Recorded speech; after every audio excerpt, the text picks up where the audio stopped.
ഞങ്ങൾ 6 പേരാ. അതിൽ പിന്നെ ഏറ്റവും മൂത്തയാളാണ് ഞാൻ. കൊച്ചിയിൽ ചെല്ലുമ്പോഴും അവിടെയുള്ള പ്രായമുള്ളവർക്കൊക്കെ സുറിയാനി കൗമാരം ചൊല്ലാനൊക്കെ പ്രായമുള്ളവർക്കെല്ലാം സുറിയാനി ഭാഷയെ അവിടെ പ്രാവീണ്യം ഉണ്ടായിരുന്നു. അവർ ചൊല്ലുകയൊക്കെ ചെയ്യാമായിരുന്നു. പക്ഷേ തെക്ക് ഭാഗത്ത് അങ്ങനെ ഇല്ലായിരുന്നു. ഇവിടെ അതിനു മുമ്പ് ഒരു 10 വർഷം മുമ്പേ തന്നെ ഇവിടെ മലയാളത്തിൽ ഉള്ള പ്രാർത്ഥനകൾ ഉണ്ടായിരുന്നു.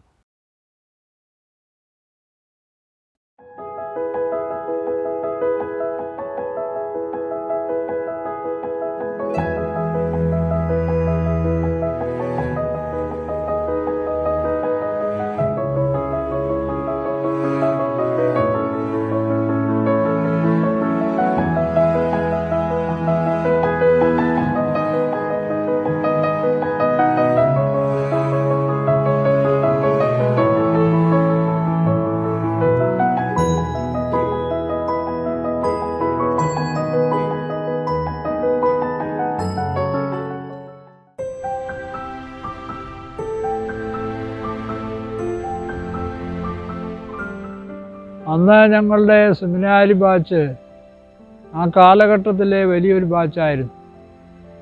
21 പേർ അന്ന് ഞങ്ങൾ ഒരുമിച്ച് പഠിച്ചു. ബാക്കിയുള്ള ബാച്ചുകളിലൊക്കെ അതിൽ കുറവായിരുന്നു അന്നുണ്ടായിരുന്നു.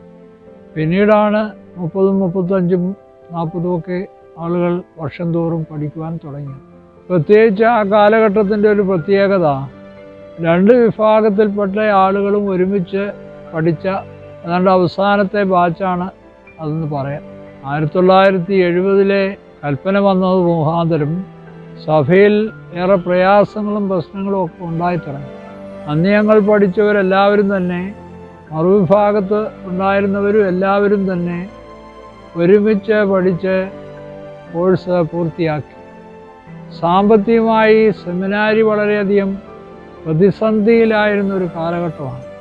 ഭക്ഷണകാര്യങ്ങൾക്കൊക്കെ സെമിനാരി അധ്യാപകർക്കും വിദ്യാർത്ഥികൾക്കും ഒരുപോലെ വളരെയധികം പരിമിതികളുണ്ടായിരുന്നു. ആ പരിമിതികളുടെ കാലയളവിൽ എല്ലാവരും സന്തോഷത്തോടെ ജീവിച്ചിരുന്നു എന്നുള്ളത് ഒരു പ്രത്യേക കാര്യമാണ്. അന്ന് പോൾ വർഗീസ് അച്ഛൻ, പിന്നീട് പൗലോസ് മാർ ഗ്രിഗോറിയോസ് തിരുമേനി ആയിരുന്നു ഞങ്ങളുടെ പ്രിൻസിപ്പൽ. അതിനുശേഷം അന്ന് തന്നെ ഒസ്താത്യോസ് എം.ഇ.ഓർ അച്ഛനും അതുപോലെ കെ മാത്യൂസ് അച്ഛനും അതുപോലെ കെ ജോർജ് ഷെമാശനും പിന്നീട് ഇവാനിയോസ് തിരുമേനി, ഇങ്ങനെ എല്ലാവരും ഞങ്ങളെ ശ്രേഷ്ഠമായ നിലയിൽ വേണ്ട കാര്യങ്ങൾ പരിശീലിപ്പിച്ചിരുന്നു. ഏറെ കാര്യങ്ങൾ കാലാനുസൃതമായിട്ടുള്ള കാര്യങ്ങളൊക്കെ അന്ന് പ്രത്യേകം പരിശീലിപ്പിച്ചു. ആ കാലഘട്ടം വളരെ സന്തോഷകരവും പ്രയോജനപ്രദവുമായിരുന്നു.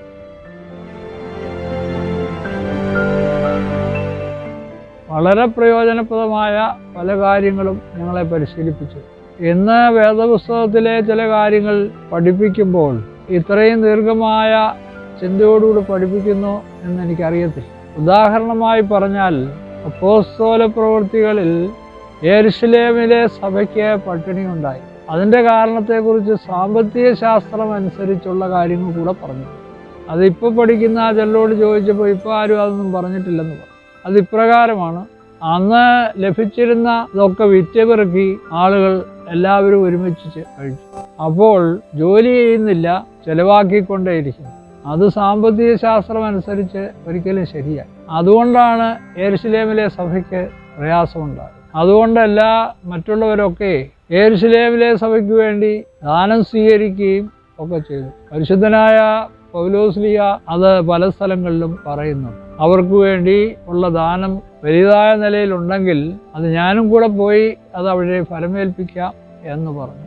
പ്രൊഡക്ഷൻ ഇല്ലാതെ കൺസംഷൻ മാത്രം ആകുന്നത് ഒരിക്കലും ശരിയല്ല. അധ്വാനിക്കുന്ന കൃഷിക്കാരനാണ് ആദ്യം അതിൻ്റെ ഫലം അനുഭവിക്കണം എന്നുള്ള പൗലോസ്ലീഹയുടെ എഴുത്തുകൾക്കൊക്കെ അടിസ്ഥാനപരമായിട്ടുള്ള കാര്യങ്ങൾ ഇവിടെ തുടങ്ങും. അങ്ങനെ വിശദമായി പല കാര്യങ്ങളും ഞങ്ങളെ പഠിപ്പിച്ചു.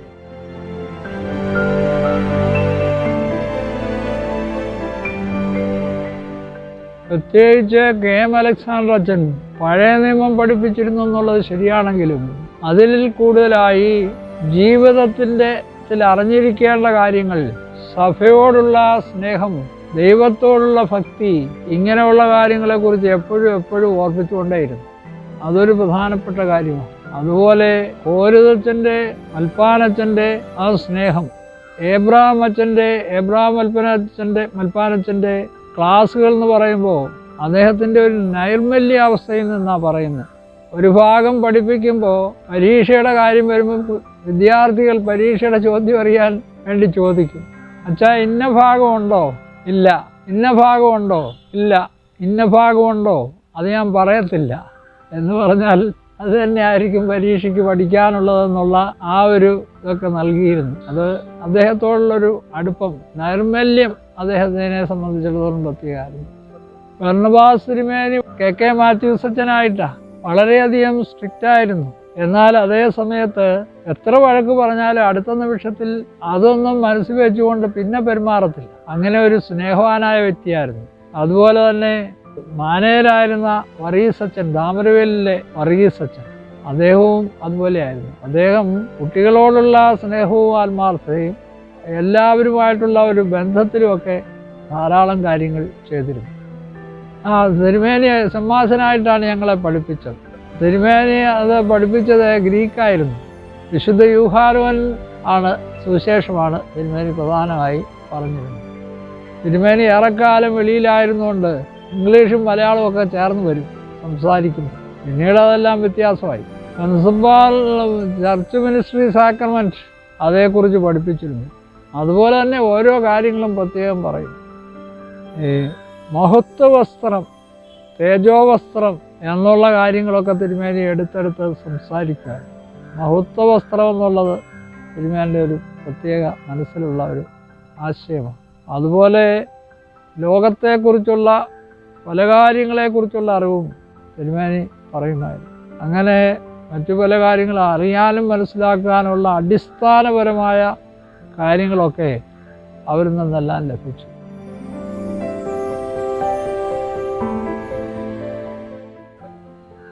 സെമിനാരിയിലേക്ക് പോകാനുള്ള സാഹചര്യം എന്ന് പറയുന്നത്, ഭവനത്തിൽ എൻ്റെ ഗ്രാൻഡ് ഫാദറിൻ്റെ ഇളയ അനിയൻ അച്ഛനുണ്ടായിരുന്നു.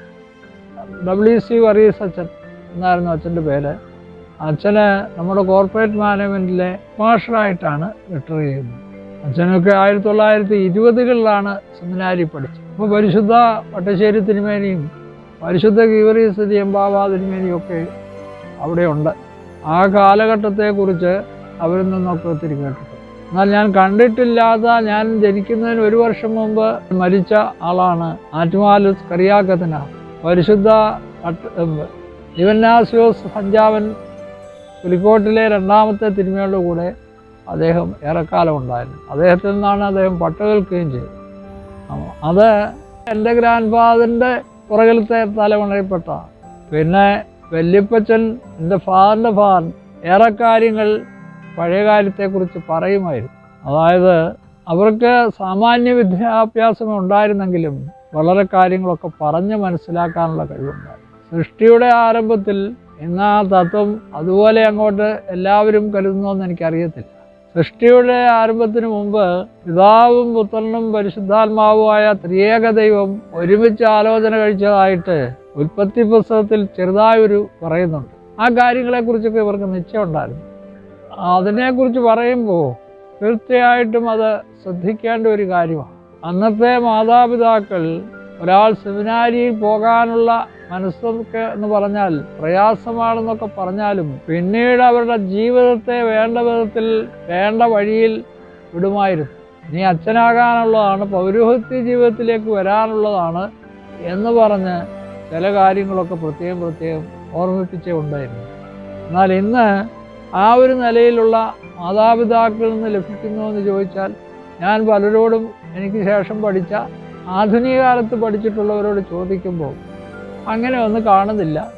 പഠനമൊക്കെ പൂർത്തിയായി കഴിയുമ്പോഴത്തേക്ക് ഈ വേലയിലേക്ക് വരുന്നു എന്നുള്ളതല്ലാതെ വേണ്ട പരിശീലനങ്ങൾ വേണ്ടതുപോലെ ചെറുപ്രായത്തിലെ പലർക്കും കിട്ടിയിട്ടില്ല എന്നുള്ളത് വളരെ സത്യമായിട്ടുള്ള ഒരു കാര്യമാണ്. അത് ഇന്നത്തെ തലമുറയ്ക്ക് വേണ്ടിയ കാര്യമാണ്. അതിനെക്കുറിച്ച് വേണ്ട വിധത്തിൽ പരിശുദ്ധ ദൈവാലയങ്ങളിൽ ഉത്ബോധനം ഉണ്ടാകണം.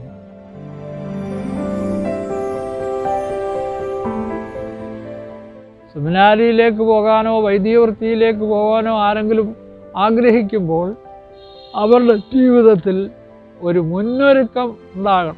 ആ മുന്നൊരുക്കം ഇല്ലാതെ ഇതൊരു സാധാരണ ജോലി പോലെ ഇതിലേക്ക് വരുമ്പോൾ വേറെ പ്രയാസമുണ്ടാകും. അതുകൊണ്ടാണ് ചിലരൊക്കെ മാറിപ്പോകുന്നത്. അത് കാലം എപ്പോഴും മാറിക്കൊണ്ടേയിരിക്കുക.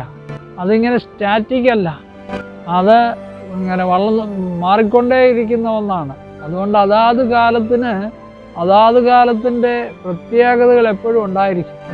20-ാം നൂറ്റാണ്ടിൽ നിന്ന് വളരെ വ്യത്യസ്തമാണ് 21-ാം നൂറ്റാണ്ട്. 20-ാം നൂറ്റാണ്ടിൻ്റെ പകുതിക്ക് മുമ്പ് ജനിച്ച ആളാണ് ഞാൻ. 1946 ജനിച്ചത്.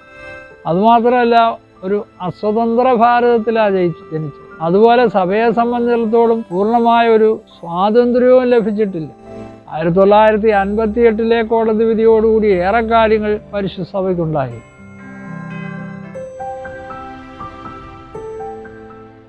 പരിശുദ്ധ ഗീവർഗീസ് തിരുമേനിയെ തിരുമേനിയെക്കുറിച്ച് പറയുമ്പോൾ അദ്ദേഹത്തിന് അതെല്ലാം കാണാനും അനുഭവിക്കാനും ഒക്കെ ഉള്ള കാര്യങ്ങളുണ്ട്. പിന്നെ ഞാൻ കൊച്ചുകുട്ടിയായിരിക്കുമ്പോൾ തിരുമേനിൻ്റെ അടുത്ത് പോയി, വീട്ടിൽ നിന്ന് എല്ലാവരും കൂടെ ചേർന്നാണ് പോയി അവിടെ ചെന്ന് ബിസ്ക്കറ്റ് തിന്നതും ഒക്കെ ഓർമ്മയുണ്ട്. അതുമാത്രമല്ല, 1964 ഞാനൊരു പ്രീ യൂണിവേഴ്സിറ്റി വിദ്യാർത്ഥിയായിരിക്കുമ്പോൾ ആണ് തിരുമേനി കാലം ചെയ്യുന്നത്. അപ്പം എൻ്റെ ഇപ്പോഴത്തെ ജീവിതം അനുസരിച്ച് ഇപ്പോൾ 6ാമത്തെ ബാവയാണ് കാലം ചെയ്തിരിക്കുന്നത്. പരിശുദ്ധ ഗീവർഗീസ് തൃതീയൻ ബാവ, ഔഗേൻ ബാവ, മാത്യൂസ് പ്രഥമൻ ബാവ, മാത്യൂസ് ദ്വിതീയൻ ബാവ, ദിദിമോസ് ബാവ, പൗലോസ് തൃതീയൻ ബാവ. ഇത് 6ാമത്തെയാണ്.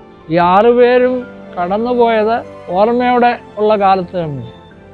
1964 എന്ന് പറയുമ്പോൾ ഞാനൊരു പ്രീ യൂണിവേഴ്സിറ്റി വിദ്യാർത്ഥിയായിരുന്നു. അന്ന് 10ാം ക്ലാസ് കഴിഞ്ഞാലേ അടുത്ത ക്ലാസ് പ്രീ യൂണിവേഴ്സിറ്റി, പിന്നീട് അത് പ്രീ ഡിഗ്രി ആയത്. കാരണമുണ്ട്, ഞങ്ങൾ പ്രൈമറി സ്കൂളിൽ 5 ക്ലാസ്സും മിഡിൽ സ്കൂളിൽ first form, second form, third ഫോമും, അതിനുശേഷം പിന്നെ 8, 9, 10 പിന്നെ സ്റ്റാൻഡേർഡും വന്നു.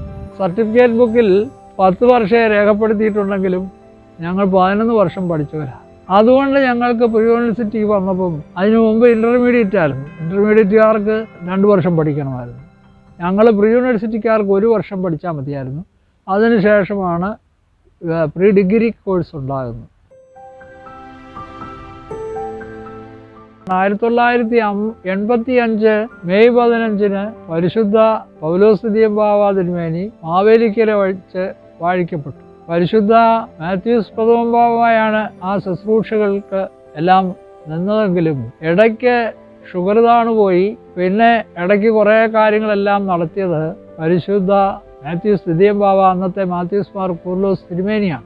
അപ്പോൾ 85 തിരുമേനി ആയി. കുന്നംകുളം മെത്രാസനത്തിൻ്റെ മെത്രാച്ചനാകുവാനായിട്ട് തിരുമേനി ആവശ്യപ്പെട്ടു. പരിശുദ്ധ ബാവയോട് പറഞ്ഞു, എന്നെ അവിടോട്ട് വിടല്ലേ എന്ന് പറഞ്ഞു. അപ്പോൾ പറഞ്ഞു, മെത്രാച്ചൻ തന്നെ വയ്ക്കോ, ഞാൻ പഠിപ്പിച്ച പ്രായമുള്ള വൈദികർ അവിടെ ഉണ്ട്, അവർ വല്ലതും പറയുന്നെങ്കിൽ ഞാൻ അവരോട് പറഞ്ഞ് നിർത്തിക്കൊള്ളാം. പിന്നെ അന്ന് പൊതുവെ ഒരു സംസാരമുണ്ടായി, 38 വയസ്സ് മാത്രം പ്രായമുള്ള ഒരാളിനെ മെത്രാപ്പോലിത്തയാണെന്ന്. അന്നത്തെ പതിവല്ല.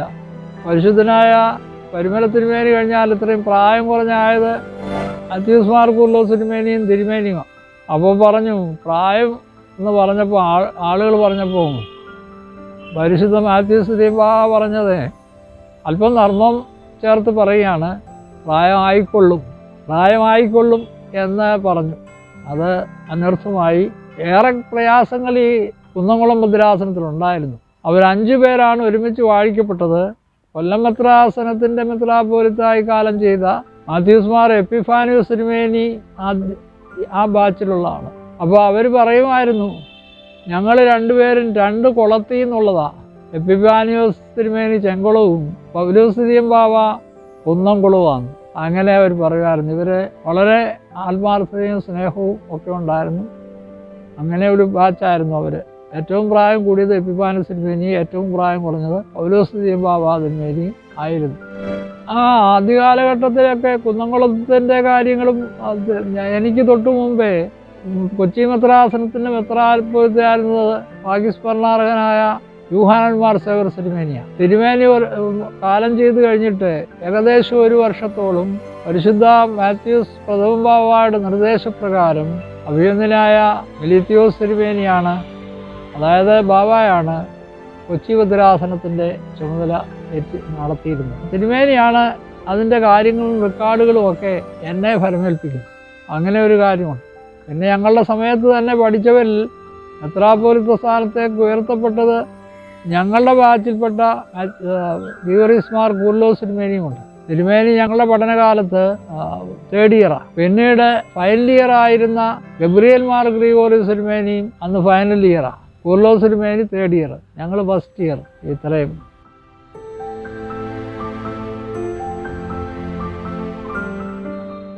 അത് ഭരണഘടനയുടെ 73-ാം വകുപ്പ് അനുസരിച്ച് അസോസിയേഷനും അങ്ങനെയുള്ള കാര്യങ്ങൾക്ക് പ്രായം ആണ് പ്രധാനമായും നോക്കുന്നത്.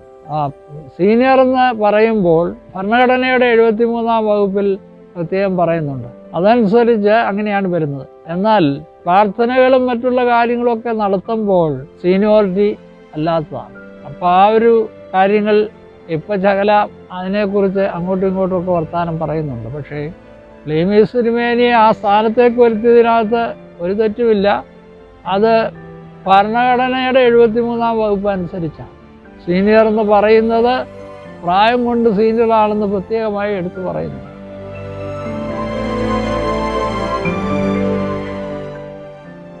അത് ആധുനികങ്ങളായ പല കാര്യങ്ങളും വന്നതുകൊണ്ട്, പ്രത്യേകിച്ച് ഇപ്പോഴുള്ള മാധ്യമങ്ങൾ വളരെയധികം കാര്യങ്ങളെ മാറ്റുന്നുണ്ട്. പല കാര്യങ്ങളും നമ്മൾ പറയുന്നതല്ല, അവരെ രേഖപ്പെടുത്തുകയും ആളുകളെ അറിയിക്കുകയും ചെയ്യും. ഉദാഹരണമായി പറഞ്ഞാൽ, പരുമല ഞാനൊരു പ്രസംഗം നടത്തി. 1930 സെപ്റ്റംബറിൽ സംഭവിച്ചത് നടക്കാതിരിക്കാൻ ഇനി പ്രാർത്ഥിക്കണം. 1920 അതിൻ്റെ ബാക്കി കാര്യങ്ങൾ അവിടെ വിശദമായി പറഞ്ഞില്ല. അതിൻ്റെ കാര്യം ഇതാണ്: 1929 പരിശുദ്ധ ഗീവർഗീസ് ദ്വിതീയം ബാവ ആ സ്ഥാനത്തേക്ക് ഉയർത്തപ്പെട്ടു. അദ്ദേഹത്തിൻ്റെ അതിനു മുമ്പുള്ള പേര് ഗീവർഗീസ് മാർ ഗ്രിഗോറിയോസ് എന്ന് ആയിരുന്നു. ആ സ്ഥാനത്തേക്ക് ഉയർത്തപ്പെട്ടപ്പോൾ അന്നത്തെ സാമാന്യ വിദ്യാഭ്യാസവും സുറിയാനി പാണ്ഡിത്യവും ഒക്കെ ഉണ്ടായിരുന്നു അദ്ദേഹത്തിന്. അതേസമയം ലോകപ്രകാരം ചിന്തിക്കുമ്പോൾ ഉള്ള MA കാരനായിരുന്നു മാർ ഇവാനിയോസ്. അപ്പോൾ അതൊരു പ്രയാസം ഉണ്ടാക്കി. അത് ആവർത്തിക്കാതിരിക്കാൻ എല്ലാവരും പ്രാർത്ഥിക്കണമെന്നാണ് ഞാൻ പറഞ്ഞത്. അല്ലാതെ ആവർത്തിക്കാതെ ഇരിക്കട്ടെ എന്ന് പറയാൻ ഞാൻ ആരാ? അതുപോലെ തന്നെ 2009 ഉണ്ടായ കാര്യങ്ങൾ എന്ന് പറഞ്ഞാൽ, പരിശുദ്ധ പൗലോസ് തിരുബാവ തിരുമേനി പട്ടുവയ്ക്കുമ്പോൾ കാതോലിക്ക സ്ഥാനത്തേക്ക് വരുമ്പോഴേ അതിനോടനുബന്ധമായി ചിലരൊക്കെ അവിടെ നിന്നു. പെട്ടെന്ന് പലരും കടന്നുപോയി, ഈ ലോകത്തിൽ നിന്ന് കടന്നുപോയി. അത് എന്താണെന്നൊന്നും ആർക്കും പറയാൻ അറിയത്തില്ല. അന്ന് തിരുമേനിയുടെ കൂടെ ഇലക്ഷന് നിന്ന 3 പേര് കടന്നുപോയി. ഒരാൾ തിരുമേനിയുടെ ഒക്കെ മൂത്ത സഹോദരനായ യൗസേബിയോസ് തിരുമേനി. ഇതൊന്നും പേരൊന്നും അവിടെ പറഞ്ഞില്ല. അപ്പോൾ അങ്ങനെയുള്ളത് സംഭവിക്കാതിരിക്കാൻ പ്രാർത്ഥിക്കണമെന്ന് പറഞ്ഞപ്പോൾ സംഭവിക്കാതിരിക്കട്ടെ എന്ന് പറഞ്ഞു. അപ്പോൾ ഇങ്ങനെ പറയുന്ന കാര്യങ്ങൾ വേണ്ട വിധത്തിൽ ഗ്രഹിക്കാതെയോ അതോ ഗ്രഹിച്ചിട്ട് ട്വിസ്റ്റ് ചെയ്യുകയാണെന്നൊന്നും എനിക്ക് പറയാൻ അറിയത്തില്ല. അങ്ങനെയുള്ള കാര്യങ്ങൾ ഉണ്ടായിട്ടുണ്ട്.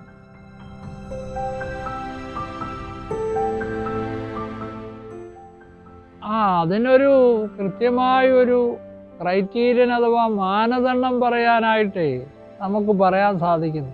ഇപ്പോൾ ഉള്ള ആളുകൾക്കൊന്നും ആത്മീയത ഇല്ലെന്ന് പറഞ്ഞാൽ അത് ശരിയുമല്ല. ഓരോ കാലഘട്ടത്തിലെയും മനസ്സിലാക്കലുകൾ വ്യത്യാസമാണ്. പഴയ കാലത്തിൽ ദൈവത്തെക്കുറിച്ച് അറിയുന്നതും മനസ്സിലാക്കുന്നതും ഒക്കെ അതിനെക്കുറിച്ച് വലിയ ക്രിറ്റിക്കലായിട്ടുള്ള ചിന്തകളൊന്നുമില്ല. അതിങ്ങനെ തലമുറയായിട്ട് വരുന്ന കാര്യങ്ങളാണ്. എന്നാൽ ഇന്നതല്ല. കുഞ്ഞുങ്ങൾ ആദാമും ഹവ്വായുടെയും എന്ന് പറയുമ്പോൾ കായീൻ എവിടെ പോയാൽ കല്യാണം കഴിച്ചതെന്ന് ചോദിക്കും. അപ്പം അങ്ങനെ വേദപുസ്തകത്തിൽ നിന്ന് വ്യത്യാസമായ പല കാര്യങ്ങളും ചെറിയ ക്ലാസ് മുതൽ കുഞ്ഞുങ്ങൾ ചോദിക്കാൻ തുടങ്ങും. അപ്പോൾ ആ ഒരു വ്യത്യാസം കാലഘട്ടം അനുസരിച്ചുണ്ട്. ആ ചോദിക്കുന്ന ആ റീസണിങ് തെറ്റൊന്നുമല്ല. പക്ഷേ അതിന് വേണ്ടതായ ഉപദേശങ്ങൾ സൺഡേ സ്കൂൾ അധ്യാപകരും വന്യരായ വൈദികരും ഒക്കെ കൊടുക്കണം. അതായത് ഈ കാലഘട്ടത്തിൻ്റെ വ്യത്യാസം എന്ന് പറയാം.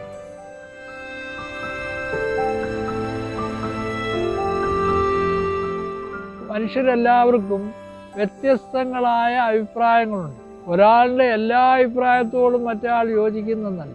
ശാന്തതയെന്ന് പറയുന്നത് ശവക്കോട്ടയിലെ ശാന്തതയല്ല. അവിടെ വലിയ ചർച്ചയൊന്നും നടക്കുന്നതായിട്ട് നമ്മൾ കാണുന്നില്ല. ഇനി അവർ വല്ലതും നടത്തുന്നുണ്ടോ എന്നുള്ളത് അറിയത്തില്ല. അതുപോലെ അഭിപ്രായ വ്യത്യാസങ്ങളും ഒക്കെ എല്ലാ കാലത്തും എല്ലാവർക്കും ഉണ്ടാകും. അത് നിമിത്തം ഒരു പിരിവ് അല്ലെങ്കിൽ അകന്നുപോക്ക് ഉണ്ടാകുന്നില്ല.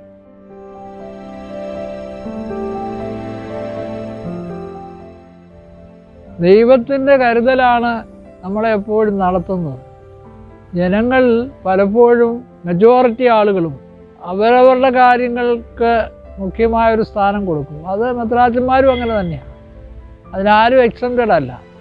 അവരവരുടെ കാര്യങ്ങൾക്ക് പ്രാധാന്യം കൊടുത്ത് എല്ലാവരും അതിനുവേണ്ടി വാദിക്കുകയും പ്രവർത്തിക്കുകയും ഒക്കെ ചെയ്യും. എന്നാൽ വേണ്ടത് ദൈവത്തിൻ്റെ പ്രതിപുരുഷന്മാരാണ് ഞങ്ങൾ എന്നുള്ള ആ ഒരു ചിന്ത ഞങ്ങളെ ഏറെ ഭരിക്കണം. പിന്നെ സാമ്പത്തിക കാര്യങ്ങളിലുള്ള അച്ചടക്കം ഏറെ പ്രാധാന്യം അർഹിക്കുന്നു. ഇത് പത്തനാപുരം താലൂക്കിൽ പുനലൂർ വില്ലേജിൽ WC അബ്രഹാമിൻ്റെ മകൻ W ചെറിയാന് കിട്ടുന്ന കാര്യമല്ല. പരിശുദ്ധ സഭയുടെ ഇന്ന അച്ഛന്, ഇന്ന ചമ്മാച്ചന്, ഇന്ന അച്ഛന്, ഇന്ന മെത്രാപ്പൊലീത്തായ്ക്ക് കിട്ടിയതാണെന്നുള്ള ഉത്ബോധ്യം ഞങ്ങൾക്ക് ഓരോരുത്തർക്കും ഉണ്ടാകും. അല്ല ഞാൻ അങ്ങനെ കിട്ടി അത് കൊടുത്തു എന്നൊക്കെ പറയുന്നതിനേക്കാൾ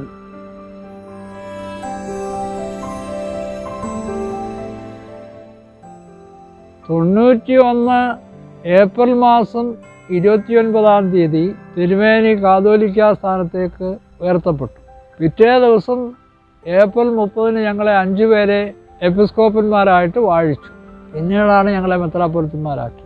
അപ്പോൾ തിരുമേനിയുടെ ഭരണപരമായ കാര്യങ്ങൾ പറയുമ്പോൾ പല കാര്യങ്ങൾക്കും വിട്ടുവീഴ്ചയുണ്ടായിരുന്നു. കർശനമായ നിലപാടുകൾ എടുക്കേണ്ടിയിടത്ത് പോലും ഒരു മനുഷ്യ സഹജമായ സ്നേഹവും കരുതലും ഉണ്ടായിരുന്നു. അത് തിരുമേനിയുടെ കൂടെ ഞാൻ 73 ഇവിടെ ചെമ്മാസനായി വരുന്ന കാലം മുതൽ ഇവിടുന്ന് പോകുന്ന കാലം വരെ ഒരുമിച്ച് ഇവിടെ കൊല്ലം അരമനയിൽ ഉണ്ടായിരുന്നു. അപ്പോൾ ഓരോ പ്രയാസങ്ങളും പ്രശ്നങ്ങളും ഒക്കെ വരുമ്പോൾ ഓരോ കാര്യങ്ങളുടെ നിലപാടെടുക്കുമ്പോൾ അത് വേദപുസ്തകവും കൂടെ അതിനകത്ത് അടിസ്ഥാനത്തിൽപ്പെടും. ഒന്ന് പറഞ്ഞാൽ പൗലോസിക ക്രിസ്തീയ അനുഭവത്തിലേക്ക് വരുന്നതിന് മുമ്പ് കർശനമായും യഹൂദ മതാനുസാരിയായി. അതിനുശേഷം AD 50 യെരുശലേം സുന്നോദോസ് അനുസരിച്ച് വരുന്ന ആൾ എന്തൊക്കെ ചെയ്യണം, രക്തം, ശ്വാസം മുട്ടിച്ചെത്തത്, പരസംഗം, വിഗ്രഹമാലിന്യങ്ങൾ ഇവയിൽ നിന്ന് ഒഴിഞ്ഞിരിക്കണമെന്നല്ലാതെ വേറൊരു ഭാരവും അവരുടെ മേൽ ചുമത്തരുത് എന്ന് പറഞ്ഞിരുന്നത്. അതുപോലെ തന്നെ പത്രോസ്ലീഹയെ ശാസിക്കുന്നതുമുണ്ട്. എന്നാൽ അദ്ദേഹം തീമോഥെയോസിനെ പരിച്ഛേദന കഴിച്ചു. കാരണം തീമോഥെയോസിൻ്റെ അപ്പൻ യവനനായിരുന്നു. അതുകൊണ്ടാണ് അത് നടത്തിയിരുന്നത്. അമ്മയും വല്യമ്മയും ഒക്കെ വിശ്വാസികളാണെന്ന് തീമോഥെയോസിന് എഴുതിയ ലേഖനത്തിൽ വളരെ ഉന്നതമായ നിലയിൽ പറയുന്നു. പക്ഷേ തീമോഥെയോസിൻ്റെ അപ്പൻ യവനായിരുന്നുകൊണ്ട് ഇത് നടത്തിയതിന് ശേഷമാണ് അദ്ദേഹത്തെ സ്വീകരിക്കുന്നത്. അപ്പോൾ അങ്ങനെയുള്ള കാര്യങ്ങൾ പറഞ്ഞിട്ടാണ് ഇത് എക്സംഷൻസ് എന്ന് പറയുന്നത്. എക്സംഷൻ എന്നുള്ള വാക്കല്ല ഉപയോഗിക്കുന്നത്.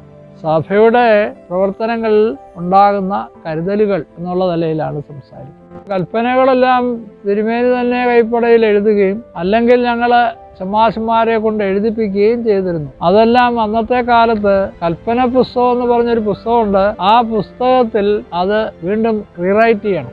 കൽപ്പനയ്ക്ക് ഒരു കാർബൺ കോപ്പി വയ്ക്കും. അത് മെത്രാസന ഓഫീസിൽ ഫയൽ ചെയ്യും.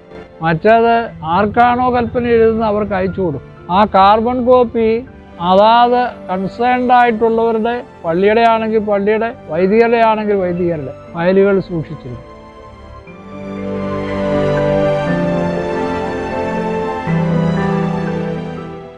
ആ ഓർത്ത് പറയുന്നതേ അത് പലപ്പോഴും പറഞ്ഞുകൊണ്ടേ ഇരിക്കുന്നുണ്ടാണ്. ആവർത്തനം കൊണ്ടാണ്. ഈ ആവർത്തനം കൊണ്ടേ പറയാനൊക്കത്തുള്ളത്. അല്ലെങ്കിൽ പിന്നെ എഴുതി വെച്ച് സംസാരിക്കണം. എൻ്റെ വീട്ടിലെ സഹോദരങ്ങളൊക്കെ എൻ്റെ ഇളയതാണ്. അപ്പോൾ അവരോട് അവർ ചിലപ്പം ചില കാര്യം ചോദിക്കുമ്പോൾ ഞാൻ അങ്ങോട്ട് ചോദിക്കും, ഇന്ന കാര്യം ഓർമ്മയില്ലേന്ന്. അപ്പോൾ അവർ പറന്നു പോയെന്ന് പറയും. ഞങ്ങൾ 6 പേരാ. അതിൽ പിന്നെ ഏറ്റവും മൂത്ത ആളാണ് ഞാൻ. അപ്പോൾ നമ്മളത് ആവർത്തിച്ച് പറഞ്ഞുകൊണ്ടിരിക്കണം, മറ്റുള്ളവർക്ക് പറഞ്ഞുകൊണ്ടേ ഇരിക്കണം.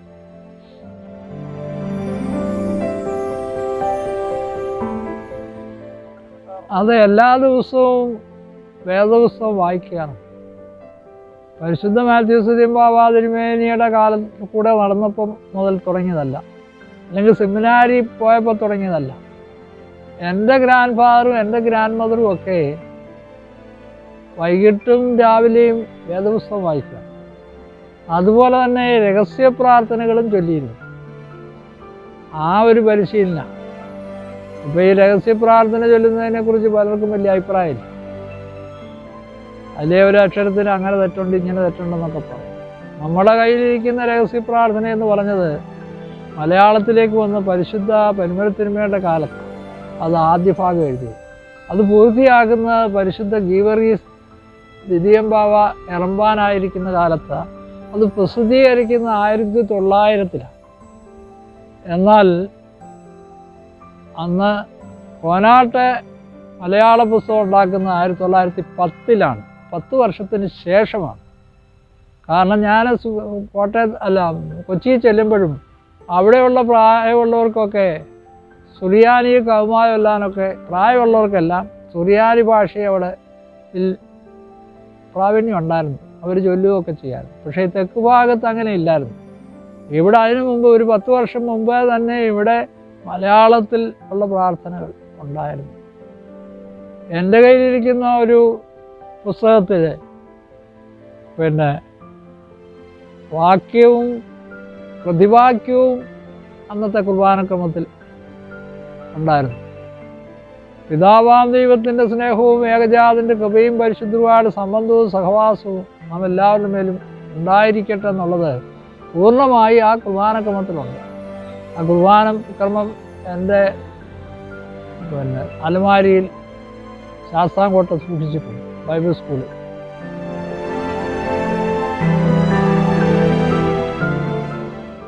തിരുമേനിയുടെ ഗുരുഭക്തി ഏറ്റവും ശ്രേഷ്ഠമാണ്. ഞാൻ അത്രയും ശ്രേഷ്ഠമായ ഗുരുഭക്തി കണ്ടിട്ടുള്ള 2 പിതാക്കന്മാരാണ്. ഒന്ന് ദിദിമോസ് ബാവ, മാത്യൂസ് ദിദിയം ബാവ. ഇവർക്ക് 2 പേർക്കും പരിശുദ്ധ മാത്യൂസ് ദിദിയം ബാവായ്ക്ക് ഗീവർഗീസ് ദിദിയം ബാവായോടും അതുപോലെ തന്നെ ദിദിമോസ് ബാവായ്ക്ക് പരിശുദ്ധ ദിദിമോസ് ബാവായ്ക്ക്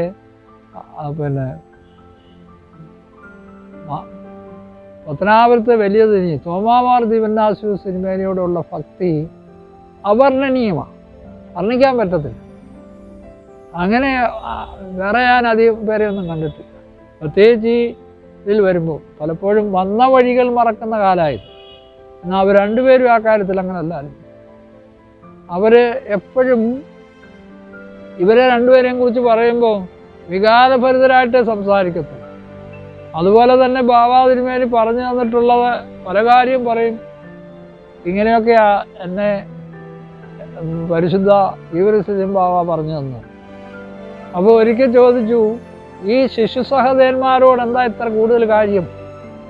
ഇപ്പോഴത്തെ പഴയ കൊല്ലം ഭദ്രാസനം തിരുമേനി അറക്കാലം നടത്തിയിരുന്ന പരിശുദ്ധ ഗീവർഗീസ് ബാബ. അപ്പം പല പേര് പരിശുദ്ധ ശിശു സഹോദരന്മാരുടെ പള്ളിയുണ്ട്. അതുപോലെ തന്നെ കുറിയാക്കോസ് സഹോദരയുടെ പല പള്ളിയുണ്ട്. മർത്തസ് മൂനി അമ്മ ഇൻ്റർ ടെസ്റ്റമെൻ്റൽ പീരീഡിലെ ആളാണ്, ആ പള്ളിയുണ്ട്. ഏലിയാവിൻ്റെ നാമത്തിലുള്ള പള്ളികളുണ്ട്. അപ്പോൾ ഇതെല്ലാം പ്രത്യേകം അദ്ദേഹത്തിൻ്റെ കരുതലുണ്ടായതാണ്. ശിശു സഹോദരന്മാരെ കുറിച്ച് പറയുന്നത് കർത്താവിന് ഇഷ്ടമുള്ളവരായിരുന്നു ശിശുക്കൾ. അപ്പോൾ അവർ സഹോദരന്മാരാകുമ്പോൾ എത്രയധികം. അദ്ദേഹത്തിൻ്റെ വ്യാഖ്യാനത പരിശുദ്ധ ഗീവർഗീസ് ബാവയുടെ. അതുപോലെ തന്നെ മറ്റൊരു വ്യാഖ്യാനം കൂടെയുണ്ട്, പലതുണ്ട്. അതിൽ മറ്റൊന്നുണ്ട്, ദേവാലയത്തിനകത്ത് വിൽക്കുന്നവരെയും വാങ്ങുന്നവരെയും പുറത്താക്കി. ഇപ്പോൾ എവിടെ നിന്ന് പ്രാർത്ഥിച്ചാലും ദൈവം കേൾക്കും. എന്നാൽ പരിശുദ്ധ ദൈവാലയത്തിനൊരു പ്രത്യേക പരിശുദ്ധിയുണ്ട്. അകത്തെയും പുറത്തെയും പരിശുദ്ധി ഒരുപോലെ ആയിരുന്നെങ്കിൽ അകത്തു നിന്ന് പുറത്തേക്ക് ഇറക്കണ്ടായിരുന്നു. ഇങ്ങനെ ഒത്തിരി വ്യാഖ്യാനങ്ങൾ തിരുമേനി പറഞ്ഞു തന്നിട്ടുണ്ട്. അത് പരിശുദ്ധ ഗീവർഗീസ് ബാവ പഠിപ്പിച്ചാണെന്ന് തന്നെ പറയും. അതുപോലെ തന്നെ ഏതെങ്കിലും സംശയങ്ങൾ പറയുമ്പോഴേ അതെ അതിനെക്കുറിച്ച് അധികമൊന്നും ചോദിക്കണ്ട, പരിശുദ്ധ പരിമല തിരുമേനി പഠിപ്പിച്ച എന്ന് പരിശുദ്ധ ഗീവർഗീസ് ബാവ പറയുവാണ്. അങ്ങനെയുള്ളൊരു പരിശുദ്ധ പരിമല തിരുമേനി എന്ന് പറയുമ്പോൾ അദ്ദേഹത്തിൻ്റെ ജീവിതത്തിലെ എല്ലാമായിരുന്നു. അങ്ങനെയായി തലമുറകൾ തമ്മിലുള്ള ബന്ധം. ഇന്ന് തലമുറകൾ തമ്മിൽ ഒത്തിരി ഗ്യാപ്പുണ്ട്.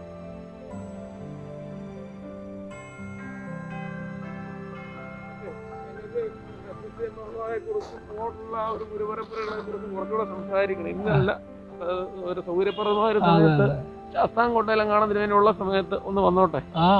ശാസ്താംകോട്ട അല്ല, ഇവിടെ ആയിരിക്കും അധികം. ഇപ്പൊ ഇവിടെ ആകുമ്പോൾ കുറച്ചുകൂടെ ഡിസ്റ്റർബ്ഡ് ആണ് ഈ വണ്ടി ഒക്കെ ആയതുകൊണ്ട്. മറ്റേടത്ത് അത്രയും പ്രശ്നമില്ല. വളരെ ശാന്തമായിട്ടും തിരുവേനി വളരെ പ്ലസന്റ് ആയിട്ടും പറയാൻ സാധിക്കും.